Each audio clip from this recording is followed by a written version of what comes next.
Oh, hallelujah. Gloire à Jésus. Oh, hallelujah.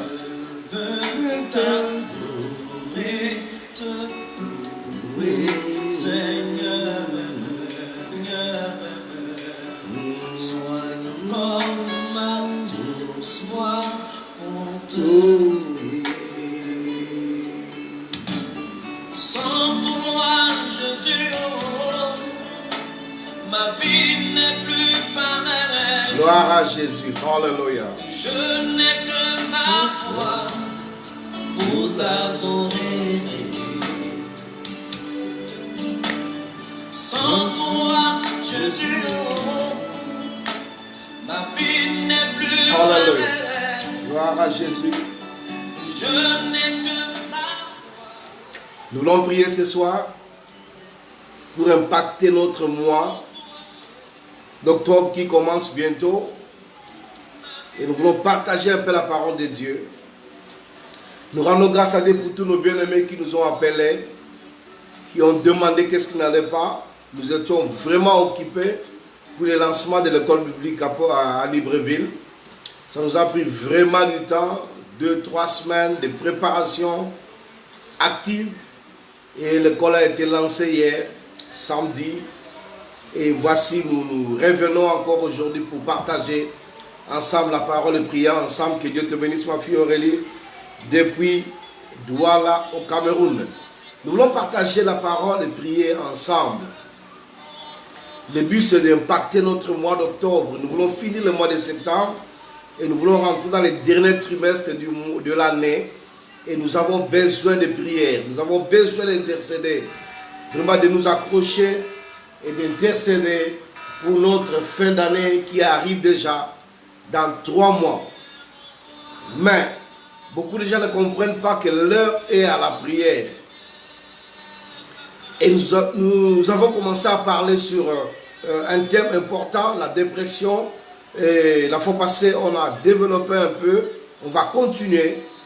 Comme nous sommes un peu libérés après le lancement de l'école biblique à Libreville, nous allons continuer dans le même sens. Et nous allons encore nous retrouver pour prier ensemble. Que Dieu te bénisse, mon frère Roger, depuis la France. Alors, nous allons lire dans la parole de Dieu, dans le livre de 1 Pierre, au chapitre 5, que Dieu te bénisse. 1 Pierre au chapitre 5, nous voulons lire afin de prier ensemble. Vraiment, vous nous avez aussi manqué. C'est le travail de Dieu. Nous étions en train de lancer, comme je dis, l'école biblique à Libreville. Ça a été merveilleux. Maman Sarah, que Dieu te bénisse depuis Kinshasa, que Dieu te bénisse. Alors, nous allons lire dans 1 Pierre, au chapitre 5, à partir du verset 8.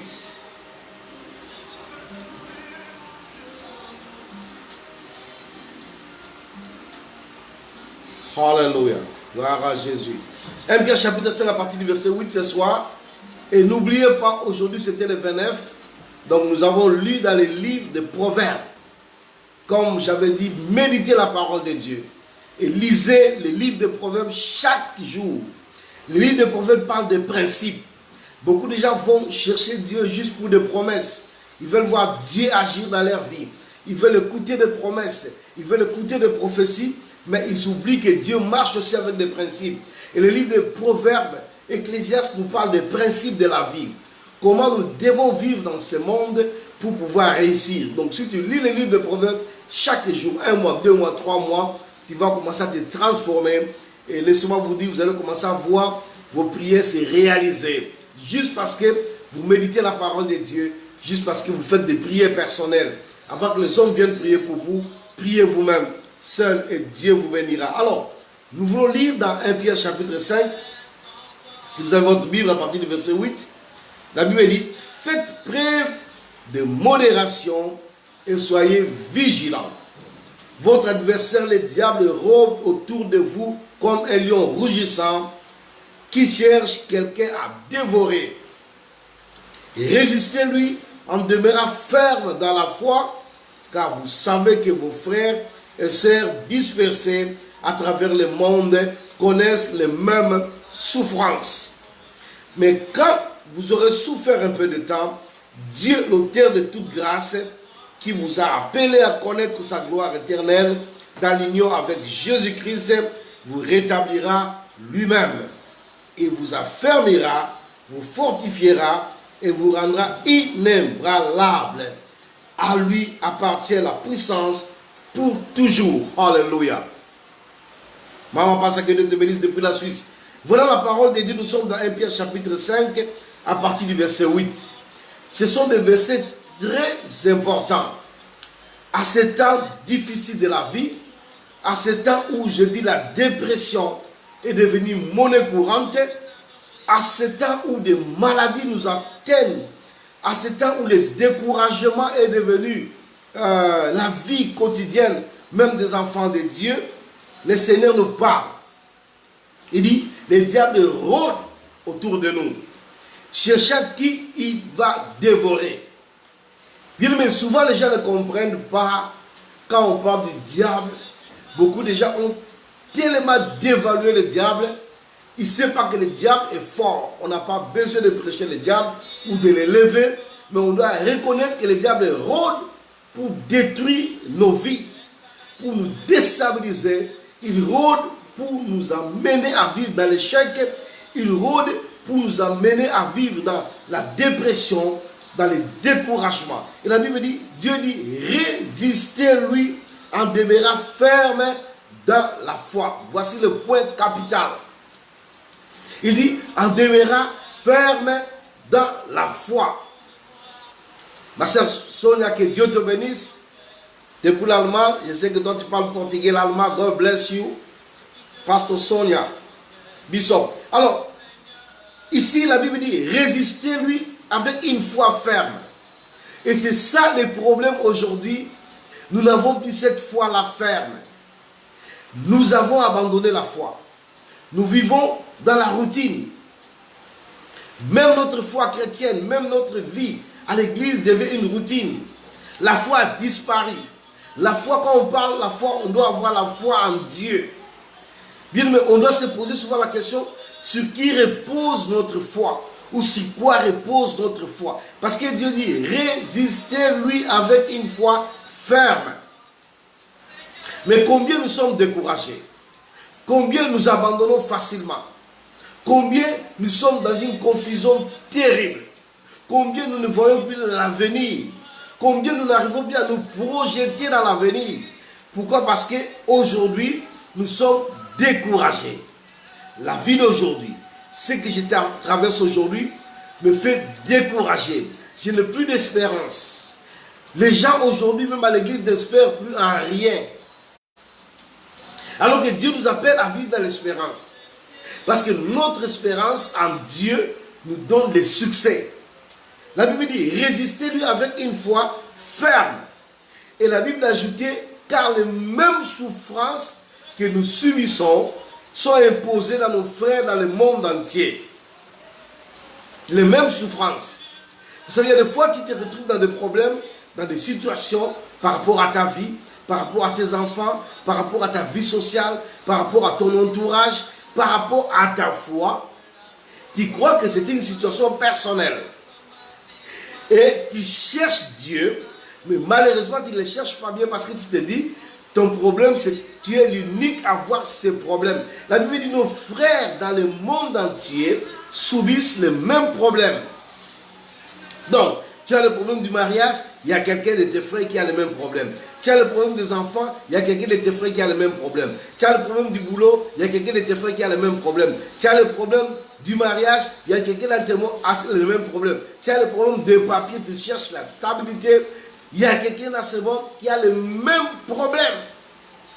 Alors, on doit les résister à la foi. Pourquoi la Bible dit, seul Dieu peut nous donner la libération. Le dernier verset qu'on a lu, le verset 11, à lui appartient la gloire. Le verset 10 dit ceci. Mais quand vous aurez souffert un peu de temps, cela veut dire Dieu connaît que la souffrance que nous traversons est passagère. Nous devons avoir la foi. Souffrir un peu de temps, Dieu l'auteur de toute grâce. Bien, mais je dis à quelqu'un qui me suit ce soir, ce matin, ce jour, que Dieu est l'auteur de toute grâce. La grâce est une faveur imméritée. On ne l'a pas méritée. Nous devons vivre dans cette grâce. Dieu est l'auteur de toute grâce. Et qui vous a appelé à connaître la gloire éternelle? Dieu est l'auteur de la grâce et Dieu nous appelle à vivre dans la gloire. La gloire est aussi pour toi. La bénédiction est aussi pour toi. L'élévation est aussi pour toi. La richesse est aussi pour toi. N'abandonne pas, frère. Ce que tu traverses aujourd'hui, tu ne le traverses pas toi seul. Il y a quelqu'un quelque part dans ce monde qui vit les mêmes choses. Alors, si tu t'abandonnes dans ces problèmes, dans cette situation, tu es candidat à la dépression. On a parlé de la dépression la fois passée. On a parlé du découragement qui a envahi le monde même des enfants de Dieu. Notre milieu, le découragement. Alors, nous abandonnons si facilement. Nous voulons prier pour impacter notre mois d'octobre. Alors, la fois passée, j'avais dit, quand tu te retrouves dans cette situation où tu ne sais pas d'où te viendra le secours, la Bible dit que le secours vient de l'Éternel des armées, mais il y a des fois tu peux ne pas savoir comment l'atteindre, comment recevoir le secours. J'avais dit, la fois passée, il faut savoir à qui s'adresser. Il faut, non, la fois passée, j'avais dit, il faut appeler le calme dans ta vie. Le diable amène l'agitation, amène les problèmes, amène les troubles, amène la confusion, amène tout ce que tu vois, ça ne marche pas. Tu attends quelque chose. J'ai vu des gens qui ont reçu des paroles prophétiques vraiment véridiques, mais qui attendent cela, ça ne se réalise pas. Des gens qui ont donné tout ce qu'ils avaient, des gens qui ont donné, ils ont fait des dons aux églises, aux pasteurs, mais ils attendent la bénédiction ne vient pas. Alors que la Bible dit, attends là, ça s'accomplira. Quand Dieu promet, il réalise toujours. Mais le problème c'est quoi? On attend mal. Alors, j'avais dit, premier point, il faut avoir le calme, car le calme vient de Dieu. Réclame le calme dans ton cœur. Ça, j'avais parlé de ça la fois passée. Et Dieu, deuxième point, j'avais dit, il faut rechercher le soutien dans la prière. Bien, frère, il faut demander la prière. Appelle des frères qui prient. Au lieu de demander le soutien dans d'autres choses, tu peux avoir étudié, tu crois que ton intelligence peut te donner la solution, mais tu te retrouves, l'intelligence ne te donne pas la solution. Combien de fois on a cru? Combien de fois j'ai entendu, pasteur, si moi j'ai seulement des papiers ici en Australie, pasteur, si moi j'ai seulement des papiers au Canada, tu verras ce que je ferai avec Dieu. Et Dieu, comme il est fidèle, il te donne ce que tu veux. Tu as les papiers, mais après cela, pasteur, si moi j'ai seulement le mariage, oh, je vais servir Dieu. Si moi je me marie seulement, oh frère, tu as le mariage. Après, d'autres problèmes vont arriver. Oh, parce que si moi j'ai des enfants, il y a toujours quelque chose qui vient, qui va t'empêcher de pouvoir servir Dieu. Bien aimé, il faut rester calme. Je dis à quelqu'un qui me suit ce soir, la vie que tu mènes, il y a quelqu'un qui cherche cette vie-là. Le peu que tu as, même si tu n'as pas de compte bancaire, mais le peu que tu as, ça peut être 10 euros, ça peut être 20 $, ça peut être 50 000 francs, ça peut être je ne sais pas combien c'est que tu as, il y a quelqu'un quelque part qui cherche ça pour être stable. Est-ce que vous savez que les 50 € que toi tu as, quelqu'un cherche ça pour commencer les affaires avec ça? Et lui, il croit que s'il a ça, il réussira. Mais toi, tu as ça, tu as le souffle de vie. Mais tu n'arrives pas à louer Dieu, à dire merci à Dieu. Donc je dis à quelqu'un qui me suit, la vie que tu as, le souffle de vie que tu as, il y a quelqu'un qui cherche ça. Il est couché à l'hôpital. Il dit, Seigneur, si tu me donnes ce souffle de vie. Donc il y a d'autres qui disent, Seigneur, si je peux me lever seulement pour marcher, je vais aller à l'église. Je vais aller adorer. Il y a d'autres qui disent, Seigneur, si tu me donnes seulement cette voiture-là, même si c'est comment, ça va m'aider. Je suis arrivé dans des villes où la voiture est plus que la maison. Quand tu as la voiture, tu parles au travail. Il y a des gens qui dorment même dans des voitures. Pourquoi? Parce que s'il n'a pas ça, il peut parler au travail. Donc, il préfère même la voiture que la maison. Donc, je dis à quelqu'un, c'est que tu as, la vie que tu as, le paix que tu as, les enfants que tu as, la femme, le mari que tu as. Il y a quelqu'un qui est en train de souffrir, de peiner pour avoir cela. Donc, aie confiance en Dieu. Quel qu'en soit le problème que tu as, aussi longtemps que ce problème ne t'a pas tué, tu vis encore, il y a de l'espérance. Donc, demande des calmes quand tu sens l'agitation venir dans ta vie. Alors, demande des soutiens, recherche des soutiens dans la prière. Ne reste pas seul. La solitude, c'est le diable qui veut que tu sois solitaire. Ça veut dire que votre adversaire rôde. Il cherche qui dévorer. S'il t'atteint, s'il arrive à t'avoir, c'est qu'il a réussi. Troisièmement, c'est que nous pouvons dire, il faut savoir à qui demander, à qui s'adresser. La Bible dit, Proverbe chapitre 17, verset 17, l'ami aime en tout temps, et dans le malheur, il se montre frère. N'expose pas ce problème à n'importe qui. N'expose pas tes faiblesses à n'importe qui. Dieu enverra des amis vers toi. Des hommes et des femmes. Demande à Dieu qu'il te montre qui est cet ami, cet homme, cette femme, qui est fidèle, qui peut t'écouter, qui peut te soutenir, qui ne va pas se moquer de toi, qui ne va pas aller te critiquer, mais qui peut te soutenir. Demande à Dieu, Seigneur, donne-moi des hommes et des femmes avec qui je peux marcher. Bien, mais il est temps dans la vie de sélectionner ses amis. Quand je parle des amis, des gens que tu côtoies, des gens qui t'amènent nulle part. Quand tu te retrouves dans des problèmes, peut-être ils t'abandonnent, ils te laissent. Et ils sont avec toi quand tu es seulement bien. Quand tu as à partager, quand tu as à manger, quand vous vous rencontrez dans des fêtes. Il y a des fois quand vous vous rencontrez, même dans l'église. Mais en dehors de cela, ils ne s'occupent pas de toi. Ils ne regardent pas ce que tu as. Donc, demande à Dieu, Seigneur, qui est mon vrai ami. Alors, tu peux te retrouver maintenant dans des situations, dans des problèmes compliqués. Ou bien tu traverses des temps de dépression. Ou tu es malade, les médecins ne savent pas pourquoi tu souffres. De quoi tu souffres. Alors, qu'est-ce qui va se passer? Surtout les gens qui sont en Occident, il faut faire attention, ils vont te bourrer de médicaments. Imagine le médecin te dit, il ne sait pas de quoi tu souffres, mais il te prescrit quand même l'ordonnance. Alors, il faut faire attention aux médicaments que nous prenons. Il y a des fois, il faut lire les notices des médicaments. Parce qu'il y a des fois, quand le médecin te dit, des comprimés le matin, deux à midi, deux le soir, comme le médecin a dit, tu as confiance au médecin, tu as plus confiance au médecin, même plus qu'à la Bible. Tu vas aller 2. Mais après, tu vois le stress. Plus que comme quand tu étais même malade. Plus que quand tu étais même avant d'aller me voir le médecin. Donc, il est conseillé aux enfants de Dieu de ne pas se fier aux médicaments. Lisez les notices. Il y a les contre-notices, les contre-indications dans les médicaments, laissez-moi vous le dire, où on vous dit peut-être que les médicaments que vous allez boire, ça vous donne des nausées, ça va vous donner encore des vertiges, ça va vous donner des ceci. Donc il faut lire les notices et ne vous fiez pas aux médicaments que les médecins vous donnent, car ils disent qu'ils ne savent pas de quoi vous souffrez. La prière est plus importante. Et sachez parler aux hommes que Dieu amène vers vous. Appelez des frères, des amis, qui peuvent partager ce temps avec vous. C'est très important. Et ensuite, il faut mettre Dieu au centre de votre vie. Votre adversaire, le diable, rôde tout autour de vous. Il cherche à vous dévorer, à vous détruire. Il a dit, résistez-lui. Alors, pour lui résister, mettez Dieu au centre. Frère, ne mets pas ton mari ou ta femme au centre de ta vie. Tes enfants, ton travail, parce que tu peux manquer ça, d'une façon ou d'une autre. Ça peut aller par la tempête. Combien de gens ont perdu des choses dans des tempêtes qui se sont passées, des mois passés, où toute une ville est rasée.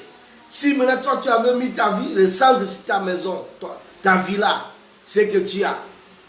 Mets Dieu au centre de ta vie. Dors, réveille-toi, respire Dieu. Pense Dieu. La première chose quand tu vas te lever le matin, pense à Dieu. Prends ta Bible.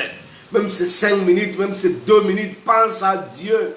Frère, ne pense pas à ton compte bancaire. Ne pense pas, je ne sais pas à quoi. C'est ça qui amène le stress dans la vie.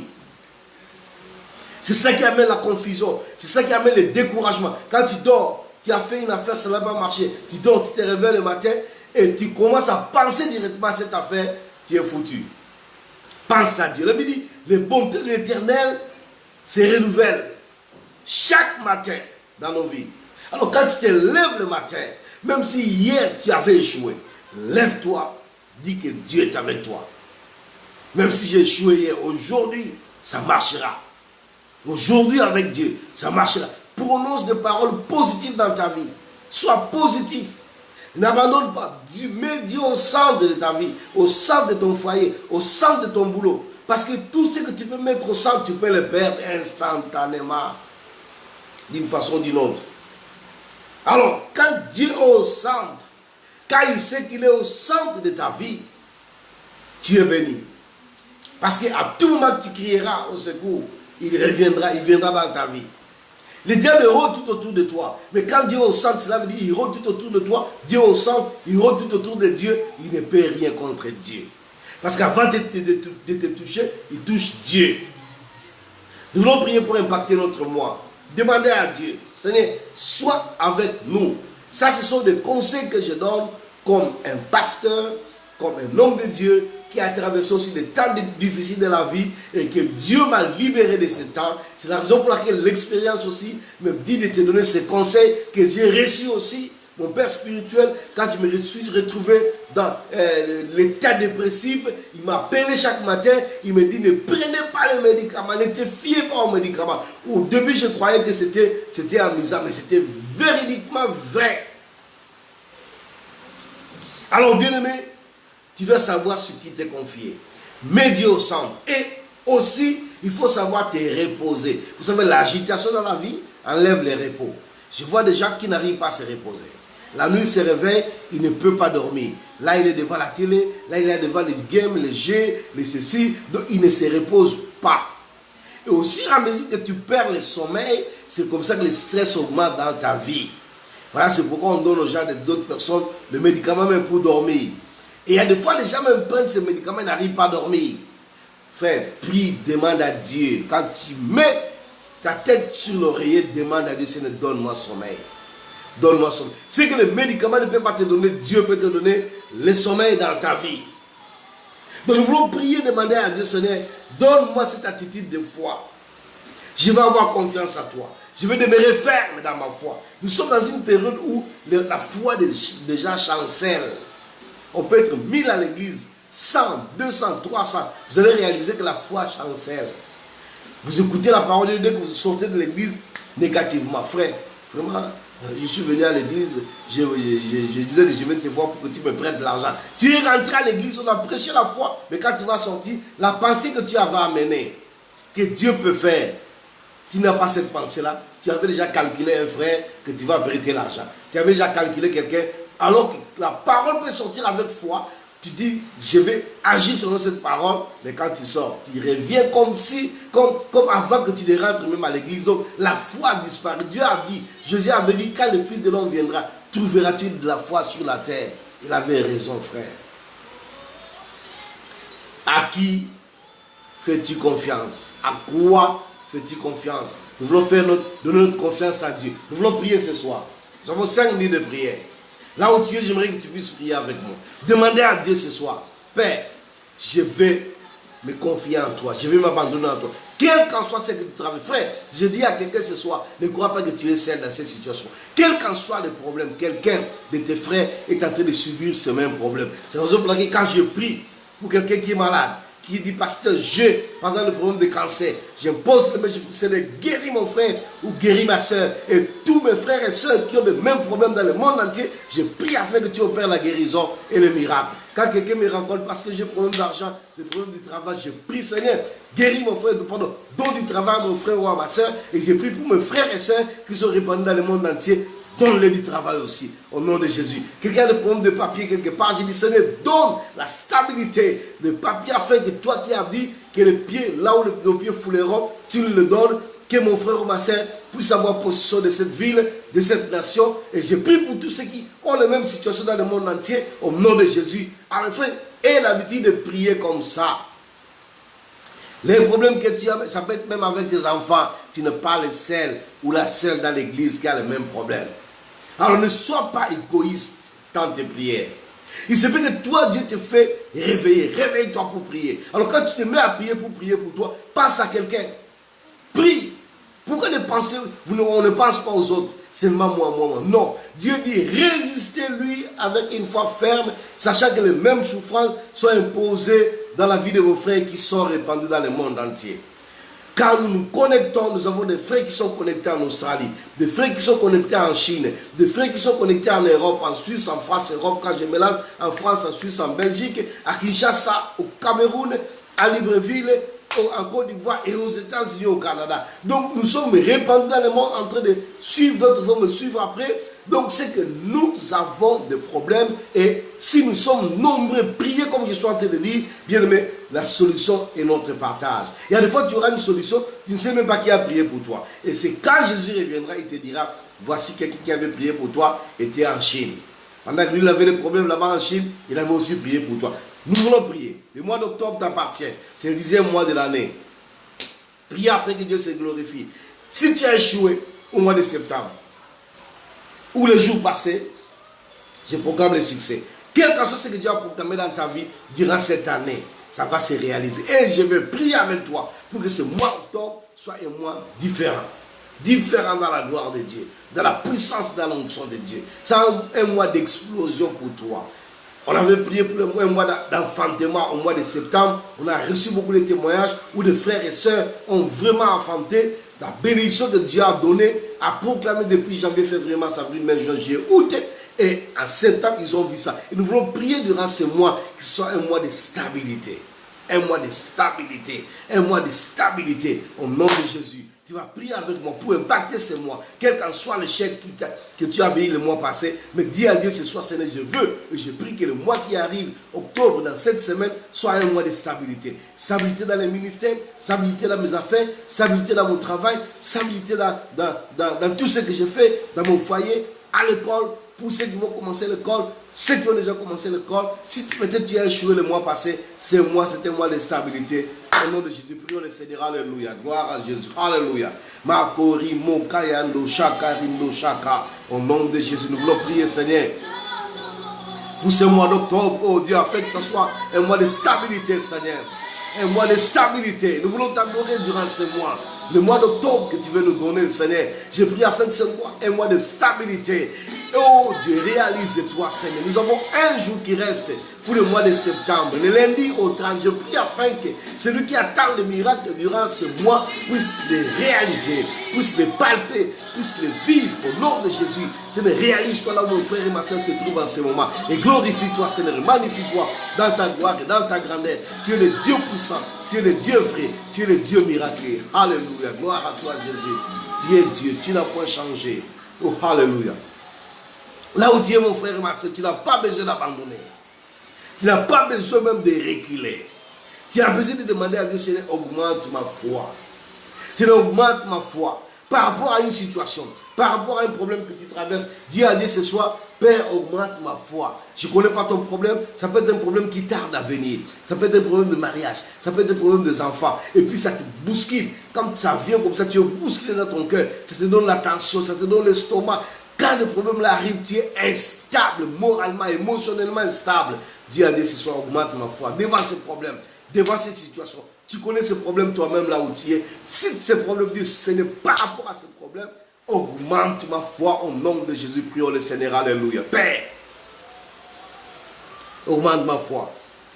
Augmente la foi de mon frère, la foi de ma soeur, Seigneur. Tu es le Dieu qui ne change pas. Tu es le Dieu de gloire, le Dieu puissant, Seigneur. Nous voulons te bénir parce que c'est toi qui nous visites. C'est toi qui es le Dieu de gloire. Augmente notre foi. Voici mon frère et ma soeur, oh Dieu, qui se retrouvent dans des situations compliquées de la vie, Seigneur. Voici mon frère et ma soeur qui chutent, oh Dieu. Ils montaient, Seigneur, ils montaient. Mais aujourd'hui, ils se retrouvent en train de rentrer en bas, Seigneur. À cause de la servitude du diable, oh, à cause de la confusion que le diable amène, je prie ce soir, oh Dieu, afin que tu augmentes sa foi, augmente notre foi. Nous voulons t'adorer, nous voulons t'élever, nous voulons te bénir, nous voulons la foi, Seigneur. Et tu as dit, si nous avons une petite foi, comme une graine de s'élever, nous dirons à cette montagne, déracine-toi. Que toute montagne soit déracinée au devant de tes enfants, au nom de Jésus-Christ.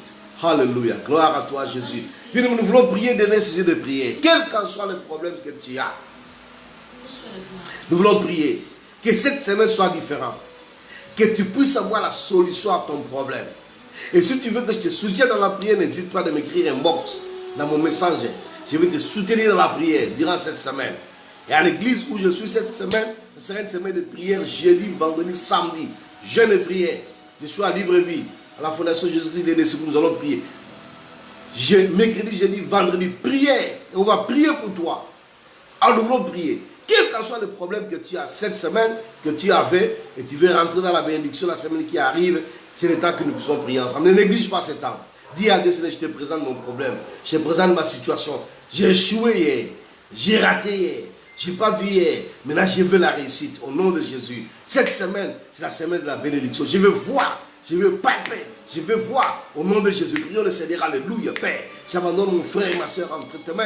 En cette semaine qui commence, oh Dieu, en ce mois qui commence, j'ai pris pour le succès. J'ai pris pour la réussite. J'ai pris pour la solution. J'ai pris pour la bénédiction. Ouvre la porte. Quelle qu'en soit la porte qui était fermée les jours passés, j'ouvre ces portes au nom de Jésus. J'ouvre ces portes au nom de Jésus. Quelle qu'en soit la pierre qui a été enroulée. Oh Dieu, tu peux enrouler. Là où la bénédiction de mon frère et de ma soeur était attaché, je déroule la pierre au nom de Jésus. Quelle qu'en soit la personne qui était assise, oh Dieu, tu pousses sur les dossiers de mon frère, de ma soeur, de ma fille, de mon fils. Oh Dieu, je les déloge au nom de Jésus et je proclame ta gloire et ta puissance et ton onction. Merci Père, car tu es Dieu, car tu es Seigneur. Que toute la gloire revienne à toi Jésus. La louange et la magnificence et les actions de grâce. Alléluia. Dieu est merveilleux. Bien-aimés, nous sommes à la fin de notre programme. Comme vous savez, 30 minutes de prière, dimanche, mardi, jeudi. Nous allons reprendre cette semaine. Ne manquez pas de partager la vidéo YouTube à Paul Jackie Dunda et à d'autres personnes qui vont se connecter. Que Dieu vous bénisse. On était beaucoup chargés parce qu'on était en train de lancer l'école biblique à Libreville. Ça a été lancé hier. Nous sommes libres. Dieu va nous donner du temps pour que nous puissions prier ensemble. Je te bénis. Sois fort, fortifie-toi. C'est le temps de prière. Partage la vidéo. Appelle les frères et sœurs. Qu'on se retrouve même heure. Mardi, jeudi. Et les jours, d'autres jours, je vais rentrer. Quand j'ai le temps, on va prier ensemble. Les mêmes heures de 21h. Afin que nous puissions être connectés dans la grâce de Dieu. Que Dieu te bénisse. Nous vous aimons. Je vous aime. Je vous porte dans mes prières. Que la grâce de Dieu soit votre partage. Partagez aussi la prière. Ne croyez pas que vous êtes seul dans des problèmes. Priez pour les bien-aimés. Priez les uns les autres. Faites des groupes de 2, de 3 personnes, de 4. Priez ensemble. Avant d'arriver à l'église. Là on est 10, 20, 30, 50, 40, 50 000. Mais priez en famille. Priez en groupe. La grâce de Dieu va vous accompagner. Que Dieu te bénisse, Bodi. Marlise, que Dieu te bénisse, ma fille, depuis Libreville. Que Dieu bénisse chacun de nous. Oh, ma soeur Guylaine, que Dieu te bénisse. Je ne sais pas si tu es en Guadeloupe ou en France, que Dieu te bénisse. Que Dieu te bénisse chacun qui se connecte et toi qui vas se connecter après. Peut-être tu avais perdu l'habitude. C'est vrai, on avait un peu arrêté, mais nous sommes ensemble. Que Dieu te bénisse. Que la grâce de Dieu t'accompagne. Que Dieu te donne les moyens. Toi qui es en Afrique, achète les mégas pour te connecter. C'est vrai qu'en Europe, partout, il y a des fois on a des Wi-Fi. En Afrique, on est encore en train d'acheter les mégas. Que Dieu te donne les moyens parce qu'il y a tout moment que tu te connectes, c'est la bénédiction qui arrive. Parce que la prière, c'est notre force. Deux choses, rappelez-vous, la prière et la méditation de la parole de Dieu. Demain, lisez dans Proverbe chapitre 30, comme d'habitude.